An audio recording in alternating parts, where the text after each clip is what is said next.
Welcome to the Brain Fever Podcast.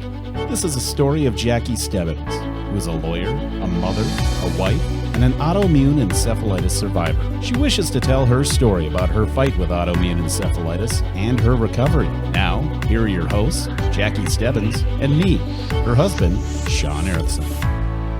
Welcome to the Brain Fever Podcast, everyone, and Happy New Year. I am so excited that it's 2021, and I really hope that the worst is behind us for the world and for everyone. Special shout out to anyone who's an essential worker or in the healthcare profession who's listening to this. Thank you so much for what you continue to do in this COVID fight. And as promised, we are leading up to World Encephalitis Day, and I promise some really exciting and excellent podcasts, mostly focused on mental health. I took it upon myself to say that I have not talked about mental health enough, especially my own struggles, and I really want to change that. So as I started to put together speakers and guests for the show, I really did want phenomenal, important people. And I am so excited to say that my next guest is so important in my life, and he is truly phenomenal. But before I give a lengthy speech about my friend, Dr. Jack Russell Weinstein, a philosopher, I'm actually going to tell a little bit of a personal story to introduce him because I think it's kind of fun. So I know I'm wordy. This one's going to be a little more wordy than usual, but bear with me. In 2003, it's the fall of 2003, I am a sophomore in college, and I go to this public debate. It's a presidential debate, and I think we were at either a downtown newspaper or the library. And there's all this people in the university's town there, a lot of people I didn't know. We watch the debate, and then we have a discussion afterwards. And I was really struck by this gentleman that was in the crowd, and he had a lot to offer. He was exceptionally bright, and he had a sharp tongue. So he really caught my eye. And at one part in the debate, a woman was talking about an issue, and she talked a lot about, basing her opinion on Christianity. And this man talked about being Jewish and offered a different opinion. And I was mesmerized. I had never met someone who was Jewish. What you have to understand about me is I am from a very small town in a very small state. When I graduated high school with like 34 people. When I went to the University of North Dakota, population probably 15,000 students in a town of 60,000. This was a really big city to me. I watched this man. I am just in awe of him. And as I get in the car to go back to like my dorm room, I was like, who was that guy? And they were like, what? You don't know who that is? That's Dr. Jack Weinstein. And so they proceed to tell me how he's a professor of philosophy and religion at UND. He is so smart, and he's a really tough professor. So as I walk around campus, I start to see this guy all the time. And I'm like terrified of him because of what my buddies told me. Like, he's so smart, and it's really hard to get an A in his class, which of course in college, that's a big thing. And just watching him that day, I see him all the time. He makes me nervous. I tell myself, there's no way I will ever take a class from this man. I am not smart enough. My senior year in college, fast forward, I sign up for classes, and there's a intro to philosophy through film. It's a night class. I swore I'd never take a night class. Like 3 hours on a Monday, no way. And oh my gosh, it's this Professor Weinstein. But for some reason, I feel like I should take it. So I sign up, go to this class on a Monday night. And as I'm sitting there, I learn that the class is through film. Apparently, I couldn't read the description, and I was never a movie person. So I thought, I don't know if this is going to work for me. And then the Jack Weinstein comes in. He's just as scary up close as he was to me in the hall. And he starts talking, and the class expectations, and my eyes get wide, and I think, I don't know if this is for me. And then he shows a short film. I think it was an episode of Futurama, kind of a Simpsons hack. And he asked us to write down like 5 philosophical questions. So I sit there and proceed to write the dumbest things ever. It's an intro class, but there are some Jack followers in the class. So there are some, junior philosophers in there. And I don't know if I even wrote 5 points, but I remember the first thing I wrote was, it was like they were in space is all I really remember. And I wrote, would your shoes stay on in space?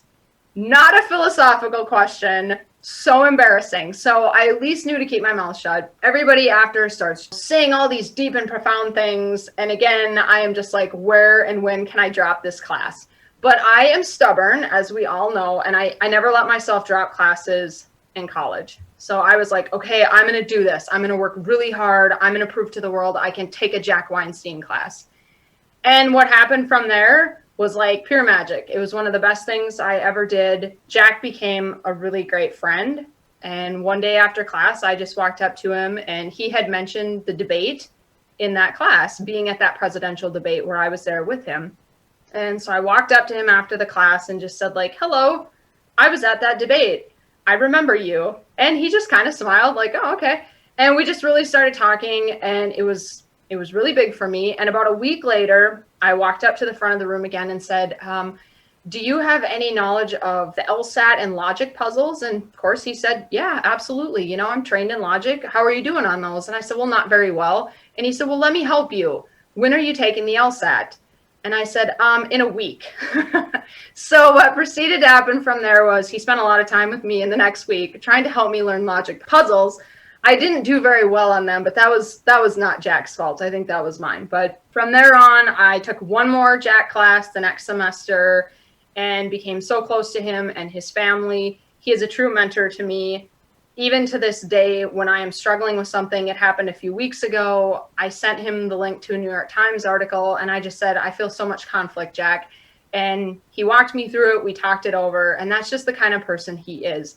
So I am so grateful to have him in my life. I am happy to say that he no longer scares the shit out of me, and that I finally was able to meet someone who was from New York City and someone who practices in the Jewish faith, and he has just opened my eyes to so much. So, ladies and gentlemen, Dr. Jack Russell Weinstein, he is the Chester Fritz Distinguished Professor of Philosophy and Religion at the University of North Dakota. He is the director of the Institute for Philosophy and Public Life. He is also the host of the Why radio show. You can find his podcast where you subscribe. He has authored so many books and columns and articles. I can't do it justice. You have to check out his website for that, jackrussellweinstein.com. But what I want to say today is don't be intimidated by Jack in this discussion, because really one of his primary emphasis is creating and cultivating large-scale philosophical discussions with non-academic audiences. He truly believes that all ideas can be explained to all people. So I think to have him on to have a discussion about mental health and the deep philosophy behind autoimmune encephalitis, he is just the perfect man for this job. So here he is. Brain fever people, put your hands together for my friend Jack Weinstein. I'm so appreciative that you offered the formal introduction at the end, because it allowed me to stop weeping from your introduction. You are incredibly kind and incredibly generous. You have always been an asset in my life, and I remember you as a student well. I do remember the LSAT stories, but in my mind, it was the day before, not the week before. So I'm glad for the correction. And actually, the Futurama episode is called Godfellows, and Bender the robot meets God in space, and what it's really about is the role of faith and the role of God's intervention in our lives, which, of course, I can't begin to describe what the encephalitis experience is, and I wouldn't even try. But certainly from what I've heard and from the experience, it must feel like God is messing with you. It must feel like you are there, and then you are touched by the finger of God, and now everything is different, and your identity disappears. You feel inconsequential.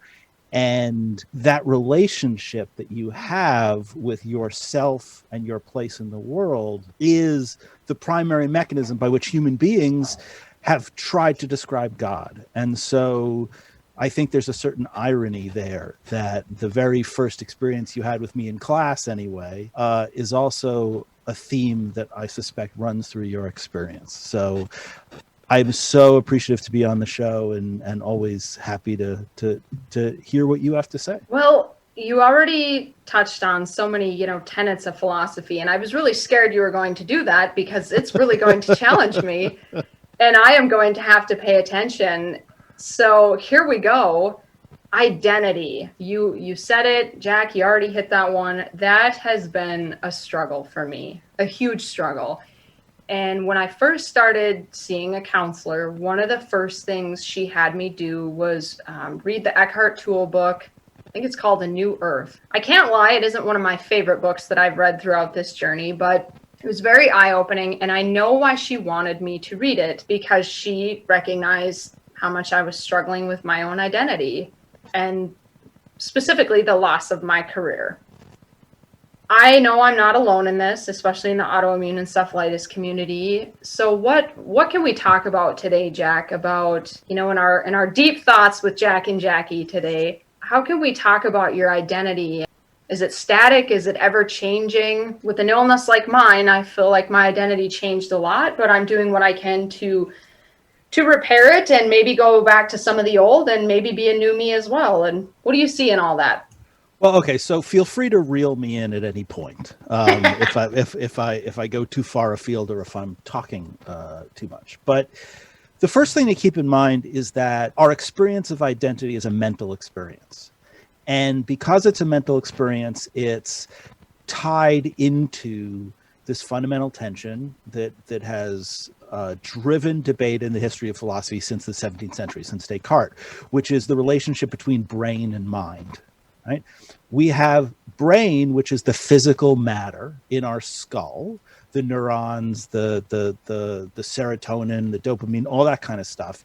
But then mind is the abstract consciousness that is the result. We don't think about brain unless it goes wrong, unless something happens to the machine.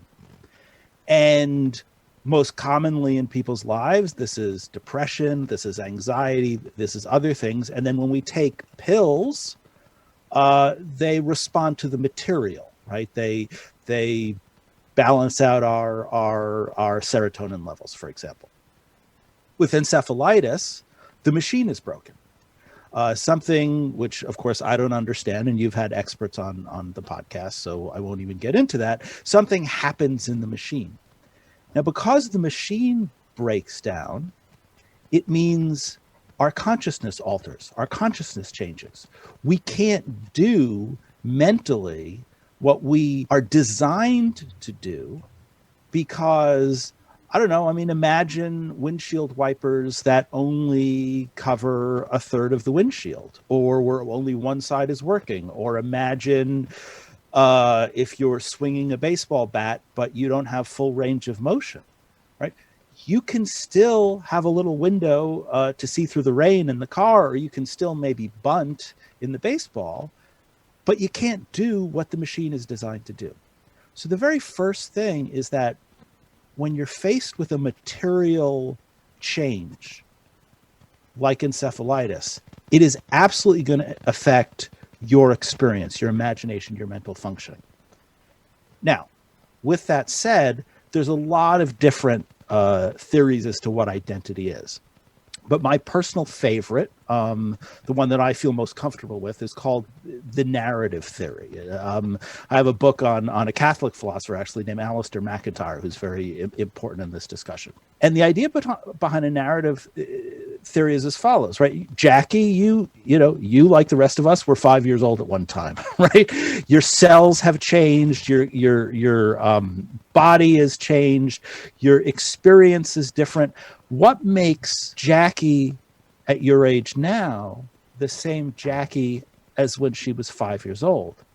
And the narrative answer says it's the story that we tell. It's the connection between events, bit by bit by bit, and that our identity is where our direction, our purpose, that becomes expressed through our narrative and the meaning that we have. And encephalitis, more so than many, if not most other conditions, interrupts that narrative, right? There are things you don't remember. There are things you can't do. There are parts of the stories that you can't tell. And so if the narrative is interrupted, your very identity is interrupted. So you talked about being a lawyer and all of that kind of stuff, and we can certainly talk about how your social role informs your narrative, but on a more basic level, because the machine isn't working and doesn't allow the mind to do its job, then you can't piece together the narrative that tells the story of your life, and therefore your very identity is literally fragmented. And from my reading and from my listening to your podcast and from talking to you personally, it sounds like that experience of having a fragmented identity and not understanding the connection between the story is a very, very common, although I wouldn't know to say universal, but a very, very common experience of people who live through encephalitis. It absolutely is. And I love that you used the word fragmented. I think it was 2 podcasts ago, we had Dr. Helen Ager on, a psychiatrist, one of the founders of the Autoimmune Encephalitis Alliance. Her son, Sasha, was diagnosed with autoimmune encephalitis. And when I read a story, I think it's from The Atlantic, he talks about if he would write a book, I think he would call it, my fragmented memories. He used the word fragmented. And I think it is important. So much of autoimmune encephalitis is disruptive. It's a fairly monumental interruption in our life. And I think that kind of leads me to another question, Jack. You said, the narrative, it's the story we tell, the story about our life. What I seem to see from a lot of autoimmune encephalitis patients is this need for us to tell our story and share our story. And I catch myself some days thinking I'm sharing my story because I really want to spread awareness and I want other people to be helped. The more people, more medical providers learn about this, more awareness is key, better diagnoses and so on and so forth. So there's this awareness component, but I know that there's a component where I just feel like I want to grab people by the lapels and kind of shake them and say, you don't understand my story. And I don't think I'm alone in that, Jack. Why do I want to do that? Why do we want others to understand the hell we've been through? Well, one of the things that has become, I want to say fairly obvious, but that's not the right way of phrasing it. One of the basic insights of psychiatry in the last few decades is that storytelling is a response to trauma. We in Grand Forks, North Dakota, where I am, there was a tremendous flood in 1997. It destroyed a huge portion of the city. East Grand Forks, our partner city across the river, it destroyed every single house had flood damage. My wife and I came in 2001, a few years after, and every single person we spoke to on the line from Target to our neighbors, to every single person, had to tell us their flood story. Every single person. And they couldn't have a relationship with us until they did that. And I mean simple relationships. I don't even mean, personal, intimate relationships. I mean, they couldn't bag our groceries. They found out we were new and they had to tell us the story. Sexual abuse survivors don't get healthy until they start telling their stories. It is a tremendously common experience. And part of the process of healing to respond to trauma by sharing your story. And so I don't know, and I'm going to offer this qualifier a lot. I don't know what the literature says. I don't know what the experience is. And that's because, right, you're asking me for some insights, but you're asking me for some insights about something that you have expertise in and I have no experience in. So it's there's a balance problem here, right? But so forgive my frequent qualifiers. I just want to, I'm doing it to show my respect for the knowledge that I don't have and the knowledge that you and many of your audience has. But if the encephalitis community does not use the language of trauma in order to discuss the mental health of people who experience encephalitis, but also people who live with people who experience encephalitis, then they're missing a tremendous opportunity. Because trauma has, again, 2 components. There's the experience of trauma, there's the meaning of trauma, there's the sensual aspects of trauma, what something smells like, what something tastes like, etc., how you live through it. But trauma also physically affects the mind, the physical matter of the brain. And so I guess the first thing I want to say, and this I say confidently, is survivors of trauma use storytelling in order to heal. Now there's a second, I think there are 3 things that I want to say. The second is that what storytelling does is it's asking for a form of recognition, right? When you are experiencing encephalitis and you lose your identity, one of the questions that you are asking over and over again is, am I still here? Can you still see me? right? Please interact with me to prove that I still exist, right? Shades of Descartes again. I think, therefore I am, but part of what encephalitis does is prevent you from thinking in ways that you're used to thinking, right? So it's a bastardization of Descartes, but we'll get past We'll go that. with it. Yeah. So you're healing from trauma and you're asking for recognition. But then I would suggest off the top of my head a third option, and this I'm less confident about than the other two, which is that when you lose the ability to understand your own identity, you have to externalize that identity. You have to trust other people to hold your identity for you temporarily. And that's an identity with your kids and your husband. You know, I was struck listening to your podcast that the introduction was, you know, Jackie Stebbins is a lawyer, a mother, and a wife, and a survivor of encephalitis. Now, all those things are true, but all of those things are choices, right? To identify yourself in your social roles as lawyer, which is, of course, the first part, in part because it's aspirational, right? Because one of your deepest wishes is to get back to that Jackie, even if you decided tomorrow that you didn't want to practice anymore, your desire to be able to practice, to make that choice for yourself, motherhood, wifehood, etc. But, you know, you're a daughter, you're a friend, you're a neighbor, you're all of these other things, and you are also Jackie.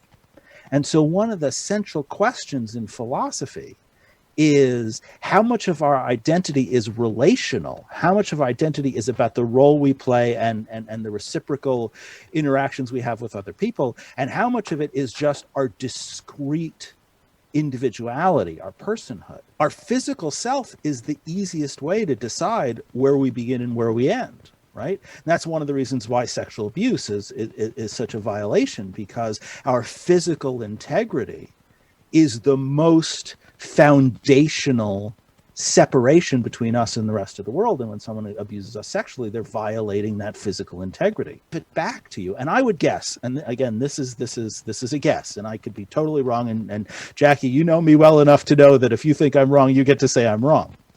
But I suspect that in committed monogamous relationships or intimate friendships, but I'll stick with monogamous relationships, that there is a lot of divorce or breakups during the healing process as opposed to during the crisis times. Why? Because the person who experiences encephalitis temporarily hands over their identity to their partner, and then they want it back, but they can't get it back.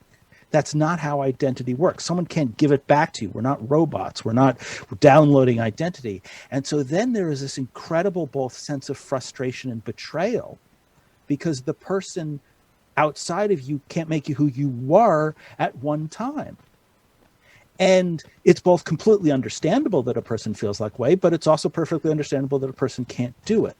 And that's because it's the nature of identity that messes with the whole thing. So there are these, just to sort of, I talked a long time, but there are these three basic factors, right? There's the relationship between brain and mind and how the physical matter affects your mental experience. There's the narrative nature of identity. And then there's the relational aspect and the externalization of identity. And in every one of those instances, encephalitis disrupts the healthy process. And that's got to leave people feeling lost, vulnerable, floundering, and without direction. So what they do is aim for healing, and healing may differ for other people, but you only have so much control over how to heal yourself because you're a physical being.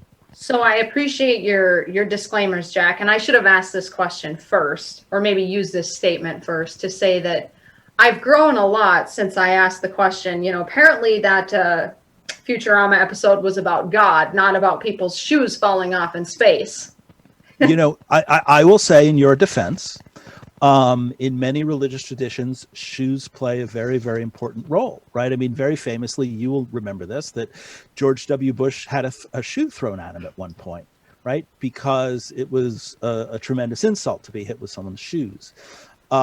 I can, if it will make you feel better, offer you a professorial justification of why that question is more sophisticated than you think, but I think that's probably more of a different podcast. Well, I do appreciate that. So I've learned a lot since that day in like 2005 when I started my journey with you. But I wanted Dr. Weinstein on this show to talk about, how can we make sense of autoimmune encephalitis in philosophical discussion? So I don't want him to have to offer these qualifying statements. I think he really can serve a really unique and important role in this discussion about autoimmune encephalitis and what is it and what it's not, and awareness, etc. So I probably should have started that. And when I was thinking about this podcast and preparing, I was thinking about how I define philosophy. And to me, it's really using my experiences and my knowledge to search for truth and meaning in what are otherwise, difficult and muddled concepts. And as I defined philosophy that way to myself, I thought, oh, okay, well, welcome to dealing with autoimmune encephalitis, right? Really muddled concepts where we're trying to find some meaning and, maybe some logic in chaos. So that's why I invited Jack on. And I think this discussion is really important. And to prepare, I also listened to one of his last podcasts where he had on, I believe she was a neurophilosopher. And it was a really great conversation. You can find it on the Y Radio podcast. And Jack, I think, started out in that podcast with the Descartes quote, I think, therefore I am. So as I was preparing for this, I promise it wasn't just a lack of creativity and trying. Like I really did want to go back to that quote. And the way I think about it, Jack, like as it would relate to autoimmune encephalitis, and this is all subjective, I realize, but I really do feel like my illness is profound. It's almost like in my world, it's hard to compare anything else. It's hard to compare diseases when other diseases don't attack what is your whole central nervous system, your whole being, your brain. And I do think this disease is profound because of how much it altered my mind, during onset, during my recovery. How can I put this into context with the I think, therefore I am, and why I think this disease is profound because of the way it altered my ability to think? Well, so just for the record, the guest name is Patricia Churchland. She was wonderful, very, very highly regarded neurophilosopher, works on cognitive science and the brain and its relationship to the great philosophical questions. And if you'll permit me to advertise, they're all 13 years of the show are on yradioshow.org, whyradioshow.org, all for free, all downloadable. So, please, and drop me a line if you listen and you're interested in something. So what struck me first and foremost is the phrase, make sense of the disease. Can philosophy make sense of this disease? And it really depends on what you mean by make sense of it. If what you mean is, can it explain the disease, then neuropsychology and cognitive science is probably a better way to go, right? Because it is a physical illness. If what you mean by make sense of it is, why do I have it? Why did I get it? Am I being punished? The meaning of the disease in the grand scale, then philosophy doesn't do that either. That's a question for religion, right? There are plenty of people who think that bad things happen to good people because they're not really very good. And I would absolutely recommend you and all of your listeners to read a book. It's very famous, and it's also regarded falsely as super cheesy. It's called When Bad Things Happen to Good People by Rabbi Kushner. The first name forgets me, but it's 73 million copies in print and all of that kind of stuff. And it's written by a rabbi to basically say, when people say that this bad thing happened because you deserved it, they're wrong and they're awful. And it's a theory of how to deal with, psychologically, religiously, this fact that you didn't deserve this disease. You didn't earn this disease. This disease happened to you arbitrarily. Maybe there's some genetic component to it. Maybe it's, the bad falafel you ate one day. I mean, right? I'm not qualified to say. But it isn't a metaphysical punishment. At least that's my religious worldview. And other people may hold other positions. One of the interesting things about when bad things happen to good people is that it has a really nice analysis of the book of Job, which is about Job, an individual being punished mercilessly by God because God and Satan have a bet that Job will give up faith and give up loyalty, and it's one of the more horrible moments in the Hebrew Bible of a really awful God. So making sense of this, philosophy can't do that. What can philosophy do? Philosophy can do a couple different things. Philosophy can first tell you that you are at your most human when you are asking questions. And so the desire to know more, the desire to articulate your interests and your doubts, the desire to find direction in the midst of floundering, the desire to explore and impose meaning in your experience, all of that is humanity at its best, at its finest. So people who are struggling with encephalitis and struggling with the place of encephalitis in their life are not broken in that sense. They're engaged in the human experience at the highest, most wonderful, and most sophisticated levels. And that's one of the things that philosophy can offer, is a defense of the desire to want to know why and the desire to want to know how and what. The second thing that philosophy can do is help you articulate a list of questions that helps you focus that search, including what's the relationship between the mind and the body, including what does it mean to have an identity, including why, what is the meaning of my existence and all of that sort of thing. So philosophy can do that. Philosophy can tie you to a tradition of people who have struggled with related issues and texts and all sorts of things. Philosophy also is very, very good, if you take it from a certain perspective, in pointing out the things that people don't talk about, right? And the things people are afraid of talking about. I think, therefore, I am stuff, it's a little different because Descartes using that phrase in order to prove his own existence. It's about epistemology. It's about knowledge rather than the ability to think in itself. What Descartes argues, and there's great disagreement about this, but what Descartes argues is that our certainty, our knowledge and our certainty comes from our reason first, our mental experience first. And there is something incredibly important about that in the encephalitis discussion, because of course the encephalitis affects your ability to think and affects your ability to make logical judgments, and the story that you tell in your manuscript, it affects your ability to read a clock or to distinguish between a different day. How do you make complex logical inferences when your basic understanding is corrupted? And philosophy and Descartes leads us to that question, and philosophy can help us parse the components of that question so that we can answer it in a more disciplined way. And then there's one other thing that philosophy can do, and that is philosophy can offer a way of unifying the long-term procedure of asking, right? What philosophy does better than any other discipline in the world, in history, is unifies a long-term conversation. So when you and I are talking right now, we are talking with Plato, who lived 2,500 years ago. When you and I are talking right now, we were talking with Spinoza, or we're talking with Mary Wollstonecraft, or we're talking with other people, because it's all part of the same conversation. And other disciplines don't do that.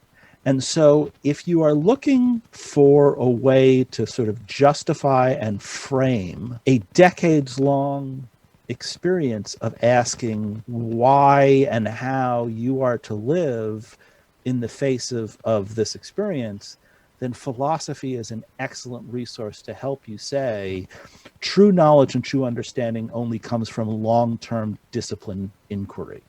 And it does it better, I think, than even the hard pure sciences who do it very, very well. I love that thread, Jack, of, did I deserve this? And bad things happen to good people. That is a book I'm absolutely going to check out. And I don't doubt a lot of other listeners will, because I'm sure I'm not alone in the way I've grappled with this disease. And I think I've really felt my humanity and for sure my vulnerability, which is really new to me. I'm reading a lot of Brene Brown. I'm listening to a lot of her podcasts, and this concept of vulnerability and shame, the way she presents it, that's new to me. I probably hadn't given that as much, academic thought before this all happened to me. So I feel my humanity asking a lot of questions, and I've had a lot of hard questions asked of me. And as you went through the idea of, the religious aspect and, do you deserve this? So one person kind of implied that I maybe deserve this. It didn't come to me. It came to someone close to me. And when I heard that, it was almost like, well, I felt like it was a little bit of attack on my background. Like, well, Jackie was a family law lawyer. They're kind of gross. So maybe this was God's way. I'm sorry. I have to interrupt a second. Of all of the things that someone is going to attack you for being sinful, they're aiming at the family law? That's where I got it from. I think there was like a little bit of hidden undertones that I'm a liberal. I don't know if I've ever talked about that much on the podcast, but it's not really a well-kept secret. So it's not about liberal. It's about misogyny. It's about you being a woman standing up for the rights of other women, and therefore you deserve to be struck down by God. I have known nothing about the story other than the two sentences that you told me, and I would put $500 down on the table that that's what it's about. I think there was a good aspect of that. I think it came from a woman, but Doesn't matter. It was still misogyny. Right. It was Jackie's family law and kind of liberal life, maybe set her up for this. And I remember when the person close to me, repeated this, of course, like my jaw drops, and I was like, what? She said what? And the person was like, I don't really think she meant it that way. And I said, yeah, I kind of think she did. But you know what? It's out there. And I don't even care. It's not like I dwell on this, but that was out there. So what did I do? I pondered it a little bit, right? And I thought about it. And the only other time someone asked me that, it was more of an academic exercise. Someone Jack and I both know, Clay Jenkinson, a humanities scholar, had asked me that, like, do you believe God punished you? And again, it was an academic exercise. He was pushing me for answers and probing. And I said, no, I've never believed like God did this to me. That's not my religious view. I don't think God punishes people, blah, blah, blah. It's not other people asking those questions of me. It's me asking those questions, Jack. And I think, I gave Jack a little bit of my manuscript coming into this discussion, but a lot of the backstory, the way I have chosen to write my own, memoir, my own story, if you read it, there is a lot of undertones of weight. Like Jackie did kind of do this to herself, for she really set herself up for this. She was a workaholic. She wasn't taking good care of herself. She wasn't, having adequate breaks and rest, and like it caught up to her.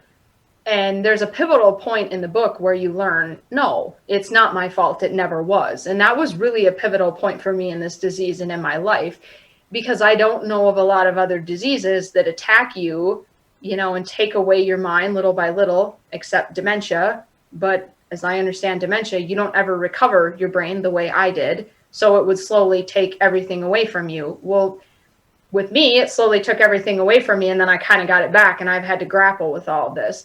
So I don't know of a lot of diseases where you have this self-blame that I had. As my mind was being taken from me and wasn't working properly, I led myself to believe that I had done this to myself and this was my fault. That has been very, very hard for me to grapple with and, absolve myself of that. I really didn't do anything wrong. God didn't punish me. It just kind of is what it is. It's an awful disease. But I've had to ask a lot of questions about that. Those are hard and deep and intimate questions. And the philosopher in me, the Jew in me, is going to respond simply by saying, it's perfectly clear that God didn't punish you because then every child molester would have encephalitis. And whatever you did, whatever horrors you engaged in family law, doesn't even create a blip to the genocides and the rape as a war tactic, the abuse of children. And so, all those people would have encephalitis rather than be in the highest levels of power and rich and wealthy. But let's pretend for a second, and now I'm going to say something both controversial and hard for some people to hear, but also because it comes from me, indisputably true, which is the following. Let's pretend for a second that God did punish you, and that God did punish you for doing whatever it is you did in family law. Let's even pretend that the person who said it had mystical knowledge of God's will, right? As opposed to being some dumbass who was trying to make the story about her instead of you, which is part of what was going on. If God punishes you with encephalitis and doesn't punish those other people, then God lacks moral authority. And if God lacks moral authority, then God isn't worth paying attention to. Then all God is, in the words of President Bartlett, a feckless thug, right? There is a moral order to the universe. Whether God created or not, I'm not at liberty to say. But there is a moral order to the universe. And there are a lot worse things that people have done in their lives. And I don't care how bad the things are that people have done who are listening to this. I am sure that there are people who are listening to this right now who have done some terrible things and who are sitting there saying, Jack is talking about me. Maybe they were 16 and raped their date. Maybe they drove drunk and killed someone. Maybe, who knows, right? Our imaginations can go wild.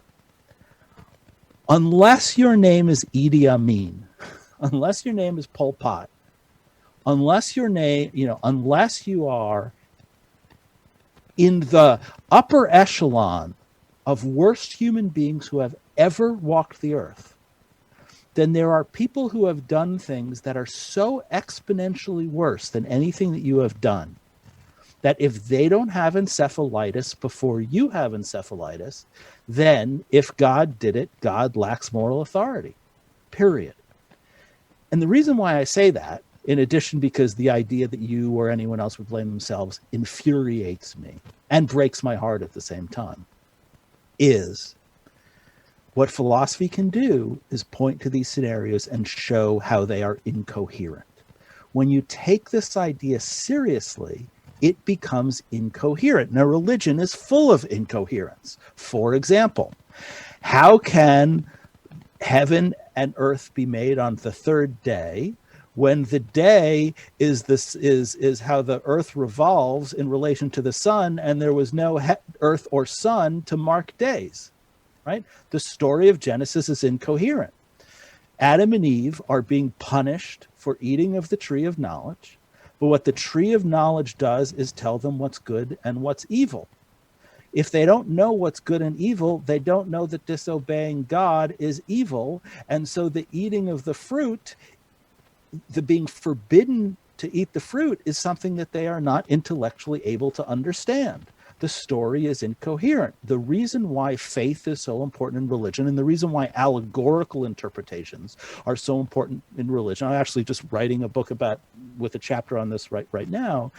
The reason why all that stuff has to be allegories and stories and stuff is that if you take it literally, it's completely incoherent.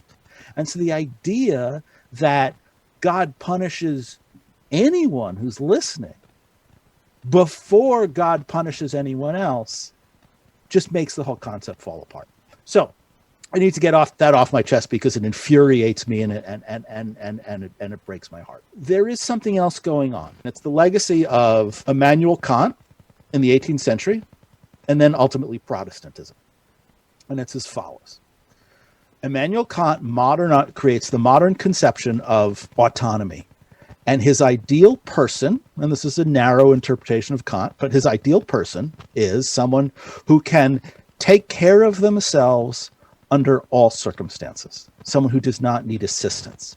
And Protestantism, especially as practiced in the upper Midwest, right, articulates the idea that help is something that only weak people require, and that the ideal person, the John Waynes, the whatever, are usually men, usually white men, but they can be Shaft or someone else too, are people who stand on their own 2 feet at all times and who can withstand anything that the universe throws at them. And I listened to a previous podcast that indicated that we were allowed to curse. So I will say that's bullshit. It's obscene, ridiculous bullshit. All human beings are vulnerable at various different moments in their lives. Every human being is vulnerable as a baby, and every human being is vulnerable as an elderly person, but we're all vulnerable at all times because we're all dependent on people's assistance, people's help, people making food for us, people growing food for us, people building houses for us. If we take vulnerability in its narrowest sense, in that, we all get sick, we all need help. Vulnerability is part of the human experience. And in the last 20 or 30 years, there has been a lot of very, very interesting work on the experience of what it means to be vulnerable human being and the relationship between the vulnerable and the caregiver. There's a very, very nice book by Eva Kate called Love's Labor about being a philosopher who then has a daughter who is tremendously mentally impaired and needs full-time care. And it's a part of the feminist relational self-tradition. Eva was a guest on the show like 12 years ago, but it's there. There's a lot of work on vulnerability. McIntyre, the philosopher that I mentioned earlier, he has a book called Dependent Rational Animals. And what he's talking about is the fact that our ability to think is predicated on the fact that we are dependent on other people. So you are part of what you're reacting to psychologically as someone who is struggling with encephalitis is the legacy of people telling you that you're supposed to stand on your own, and if you need someone else, it means you're weak. And so encephalitis is a form of weakness. And that's why people, all of your listeners will have had this experience that even if they don't think they're blamed for the illness, they think that the illness makes them less morally valuable or gives them less moral authority, that somehow they're less virtuous or less of a human being because they're sick. And that too is bullshit. Yes, you require more assistance than other people at various different times in their lives. But just as questioning is part of the essential human experience, being vulnerable is part of the human experience. And we are all better off when we have a community that embraces our vulnerability, doesn't necessarily celebrate it because that can be complicated, but embraces our vulnerability and makes the appropriate adjustments to help us live full and whole lives, right? Some of that is sacrifice, right? But some of that isn't sacrifice because we get our meaning, some of the meaning in our lives, we get from caring for other people.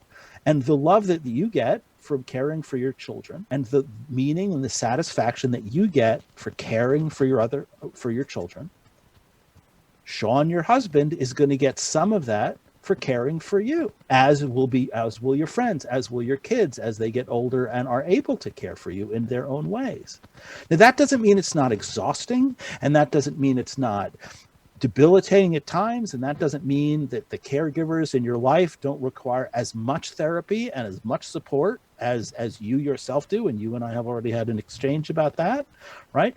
The people in your life who are your primary, not just caregivers, but interlocutors, the people who live with you, they need support too. The caregivers need support too. But no one is less of a person because they need help. And part of what you struggle with, part of the reason why you think it's, not that you think it's a punishment, but part of the reason why one of the phases that people have to go through is interpreting as a punishment is that because they become vulnerable, they think they're morally compromised. And that's a perversion of what autonomy means. And it's a religious abuse, and it's a real problem. Two final questions, Jack, that kind of stem from that. As I was preparing for this conversation, I was trying to think back to things, that we had covered in our classes, or really just some basic tenets. And one that I remember from classes and that was part of this podcast, your most recent one I just listened to, was the idea of free will. And when I really thought about free will, my ability to live my life the way I see fit, with morality and all the things that I would think about and care about, but without, these restraints. How does an AE survivor feel, though, about free will? As I think of this, these were the times I shook my fist at God, and I was so mad. Like, are you kidding me? Like, this is what you do to me. This is what you do to me in the prime of my career. I have little kids. Like, you strip me of everything. You take my mind, you nearly take my life. Like, I'm pretty mad, God. And it's extra hard for me because I am stubborn. And I think, again, a big part of the backstory of my book is I felt like I'll be damned if anyone will ever slow me down. Like, I have this will, I have this drive. I will make myself into the exact person I want to be, and no one will stop me. But things have stopped me. My own body has stopped me. I have pain in my shoulder and in my legs from training irresponsibly. And now I have this ambiguous pain in my brain and my mind from this disease that I didn't ask for. And that has been, I think, a huge question for me. I can't will this away. I can't change this. This happened. So how do I put that into perspective? So the first thing is to recognize, and don't take this the wrong way, that you're not special. And what I mean by that is, right, the question of free will is unanswerable. There's nothing I am going to say to anyone that's going to resolve the determinism free will debate right now. But what I will say is that if you are determined, or if you have free will, you have no more or less free will or determinism because you have encephalitis than any other person in any other circumstance. You can't will yourself to be 6'4". You can't will yourself to grow a different hair color. You can't will yourself to grow wings. So, yeah, you can't will your disease away. Sucks. But you can't will yourself to do anything else. The existentialists have really struggled with that, but we don't have to get into that. We don't have the time. So the encephalitis in that respect doesn't make you special. We are all either determined or we're not. And we just got to deal with the legacy. Now, if it turns out we have no free will, it doesn't matter because we still got to live our lives, right? People are still going to be punished. Cops are still going to beat up black people. It's the nature of the universe until we change insofar as we are capable of changing given the machines. Now, with that said, philosophers talk about, it's a concept that now gets called moral luck, but Machiavelli famously called fortuna in Italian, fortune, which is a lot of what we experience in life, including how good we can be, is simply a product of luck. Now, whether there's a divine plan or not, I don't know. But you said in a previous episode that you acknowledged how lucky you were that you had the financial structures to had the wherewithal to be able to get health care when other people can't. That's just luck, right? I mean, if you got this disease in sub-Saharan Africa in a little village where the nearest hospital was a 3-day walk, so that's just luck. And being a human being is living in a world that we can't control. And that's no different for folks with encephalitis. It's just more debilitating. The other thing I want to say is you talk about being angry at God. And I just want to emphasize that you can be angry without being angry at anyone or anything, right?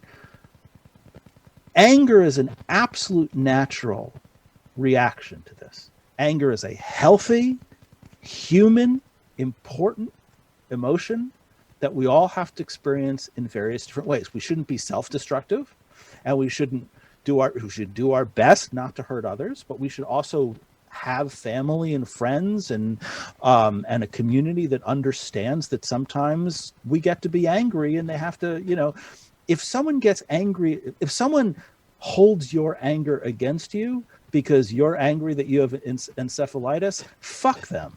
Again, right? Thanks for the permission. Fuck them. Then they're just selfish. Now, you can't abuse them. And you can't become such a narcissist that you're not interested in their life or showing whatever love you can, given the moments that you can show love when you're not suffering through a horrible episode or something like that. But there's nothing wrong with being angry, and you need to have a community of people that says periodically, Jackie's allowed to be angry. Because you can be angry without being angry at someone, and you can be angry without blaming someone else. You can just be angry, and that's why you don't need God in the equation. Because what God gives in the story that you offered is a target for your anger, right? I'm angry at God for causing this. I'm angry at God for my bad moral luck. Fair enough. If that's your worldview, go ahead. God can take it. I promise you, God can take your anger. But you can just be angry. You can be angry at the disease. You can be angry at your luck, or you can just be angry, with a technical term here, angry with no intentionality, right? Non-directionally angry.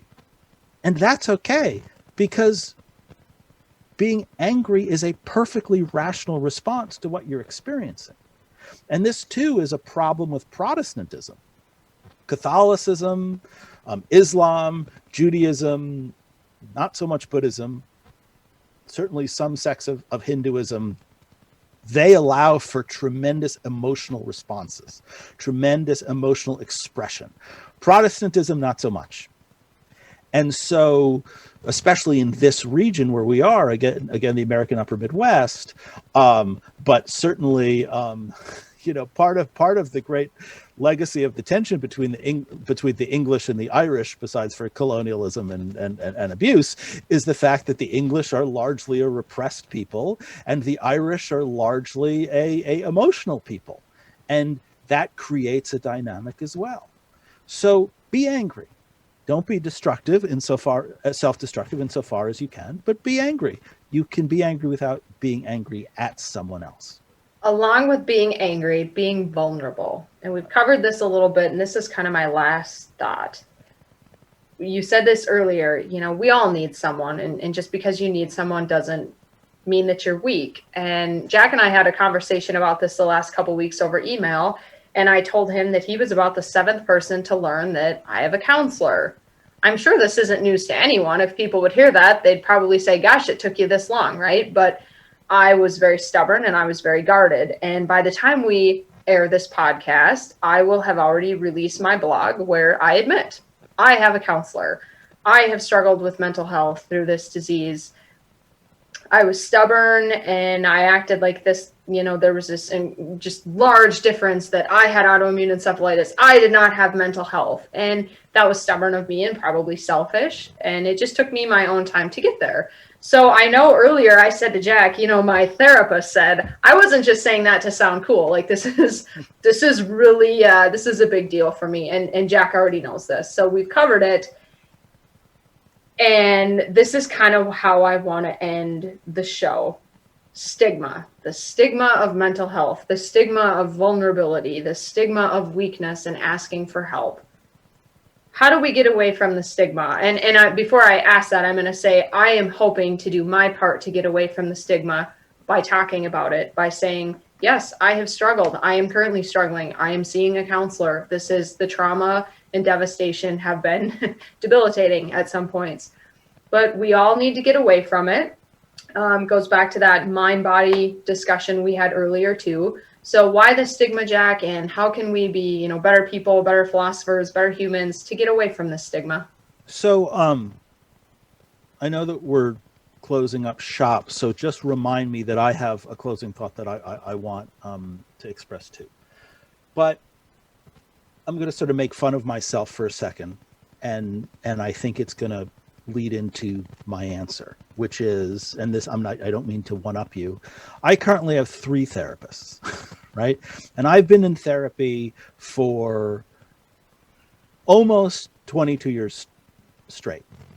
There was a brief point when I wasn't. And most of the most worldly people who are listening to this, and worldly is cosmopolitan people who listen to this, are going to say at some point, of course he's got a bunch of therapists. He's a Jew, right? Jews all go to therapists, which they do, right? It's not an anti-Semitic comment. It's just true. What you talk about stigma, you talk about it like it's a universal objective notion. It's not. On the coasts, therapy is people go to racquetball. Yeah, I got to go to racquetball. I got to, I got to go get lunch. I got to go to my therapist. There's nothing abnormal or uncommon or stigmatizing about going to a therapist in any place where there's a lot of Jews, right? But big cities, right? What you are struggling with, the stigma that you're struggling with, is not the stigma of mental illness, although there certainly is lots of varying stigmas about mental illness in many different places, including in the big cities. What you're describing is an uptight, autonomous, largely but not exclusively Protestant community in which expressing emotion and vulnerability is seen as being weak. There's a tradition. This is going to be a weird analogy, but I'm gonna quote The Handmaid's Tale, the book. I haven't seen the show because the book is too good. But I'm going to quote The Handmaid's Tale in the process. Part of what makes peeping toms like to be peeping toms or voyeurs and when people share nudes, right, and steal nudes and send them to other people, is this idea is, and this is the quote from Handmaid's Tale, there's one point where the woman is saying teaching etiquette and no, I don't think this is from A League of Their Own. I think it's from Handmaid's Tale. Is to be seen is to be penetrated, right? That if a man sees up your skirt, it's like a form of sexual assault. To be seen is to be penetrated. Now, use that analogy. First of all, it's ridiculous and obscene and all that sort of stuff. But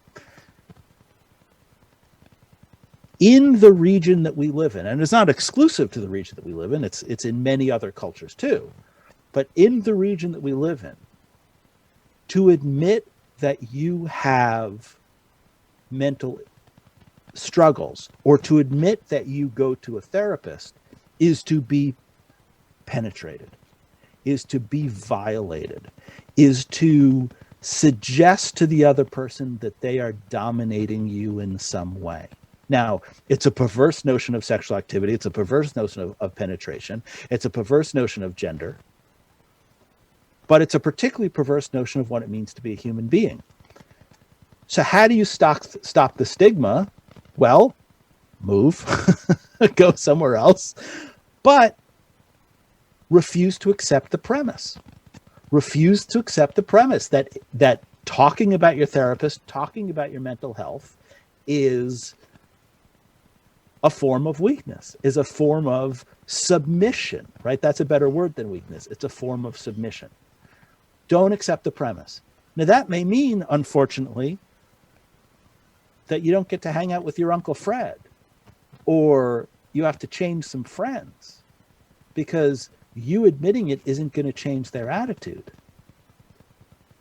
But having encephalitis changes people. And when you change, your community changes too. Sometimes because you have different needs, but sometimes because the people who you spent time with couldn't rise to the occasion. And that's part of, but not where I wanted to go with my last remarks, which is, if you encounter people who can't handle your encephalitis, and I don't mean handle it 24 hours a day, 7 days a week, and not sometimes getting annoyed and not sometimes wanting to go out to dinner with someone else because they need relief, right? We're all human beings. We all need a day off. I mean, really, who just can't handle it. If you encounter someone who can't handle your encephalitis, it does not mean that you have failed. It means that they have failed. They have not risen to the occasion. They have not lived up to their potential. And what illness does, and almost all illness does this, although some illnesses do it more than others, and the unseen illnesses do it in very subtle and problematic ways. Almost all illnesses make people feel like they have failed their community because they got sick. But that's backwards. If someone gets sick and their community can't handle it, then their community has failed them. And that's the way to shift the stigma, to recognize that people who stigmatize you for getting help are the ones with something wrong with them, not you. That is really profound. And I love that. And I'm like taking my little notes down, but I didn't want to take away from the beauty of what you just said. That was really cool, Jack. And I'm kind of back to where I started. You are just such an amazing person in my life. And I'm so thankful that I was able to, email you, text you, do whatever to just say, hello, the Dr. Jack Weinstein that people, are terrified of, like little Jackie in college. Will you be on my podcast? So what a blessing in my life to have you. And if you don't have any other final thoughts, I just have one really important question to leave you with. Well, I do have one more. I have one more thing that I want to say. Also, to everyone who isn't, actually on the Zoom call or anything, I am not in any way intimidating. I am a big dork. I am completely goofy, and that's a legend perpetrated by people who want excuses to hand their homework in late. No, here I want to go back to Kant for a second, because I badmouthed Kant when I talked about autonomy. The most important thing in my mind that Kant ever said was, he said it in German, but in English it's, ought implies can. And what he means by ought, should. Ought implies can. And what he means by that is, and this has been one of the most profound things in my life, you are not morally obligated to do things you can't do. So right now, there is someone drowning in a swimming pool somewhere in Tennessee. You and I are not bad people because we're not saving them, because we can't. We are in North Dakota. I am not a bad person because I can't grow wings and fly out the window. I'm only morally responsible for the things that I can do. What encephalitis does is prevent you from doing many things that healthy individuals can do. Because that's the case, it also relieves you of certain moral obligations that other people have, because you are not morally obligated to do things you can't do. You can feel bad that you can't do it. I feel bad that I can't save that drowning person in Tennessee. It would be great if I could, but I can't. And so when faced with these former moral obligations, accept the fact that you are disappointed in your moral luck.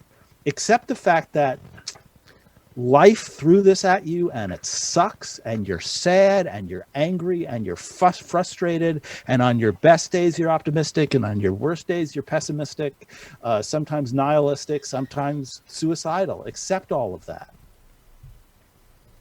but also accept the fact that because you can't do certain things, you are no longer morally obligated to do it. And so those of you who think that you are a bad person because you are not fulfilling the same level of childcare that you would before, or the same level of bringing in income before, or the same level of listening to friends as they go through struggles as you did before, that doesn't make you a bad person, because you no longer have the moral obligation to do that. Your moral obligation is to do the best you can in the circumstances you have, and to live out your values consistently that you are committed to as best as you can. And in that, we're all going to fail. We're all going to fail at moral perfection. We're all going to fail at striving for what we're striving for, because human life is 95% failure and 5% success. And of that 5% success, probably 85% of that is luck. So no one ever changed anyone's mind by shouting at them. But I'm going to do a version of shouting at you anyway. Folks, cut yourself some slack. You're not morally obligated to do the things you can't do. Do the things you can do as well as you can. And do your best to be appreciative of the people who surround you and help you. But your life isn't the same. But that's the way it is, and there's nothing any of us can do about it. So, those are my closing thoughts. Those are really amazing closing thoughts, and I feel like I should have like another 30 minutes of being really serious, but this has been just an awesome conversation in every way, and I think these last few points have just, I'm going to think about these a lot, and I know they've been really profound, and I think they're going to be fairly life-changing for me, and I really hope they are as much for our listeners. I think we just keep needing to remind ourselves of that every day. A lot of grace, a lot of self-kindness, and maybe we can't be who we were before, but that doesn't mean that we still can't, lead really wonderful, good, and productive lives. So thank you so much to Dr. Jack Weinstein, but he's not off the hook without this one final question. And my husband, with his radar ears, he's back. He knows where we're going, but I had to appear once I heard one final question, because you might as well just shut it down now, Jack, and leave. And on that note, I can press the button. It's okay. My Zoom meeting. Finger on it.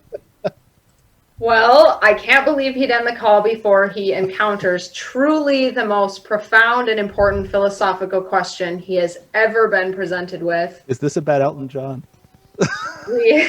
He knows it. Why does a person's love for Elton John run so deep? Yes. So important to understand. Because that's the nature of your true mental illness. Because Elton John is the root. If you are responsible for your disease, it's because your corrupted love for Elton John opened your mind. Thank you so much. And now I didn't have to say that, so I don't get the couch tonight. This is amazing.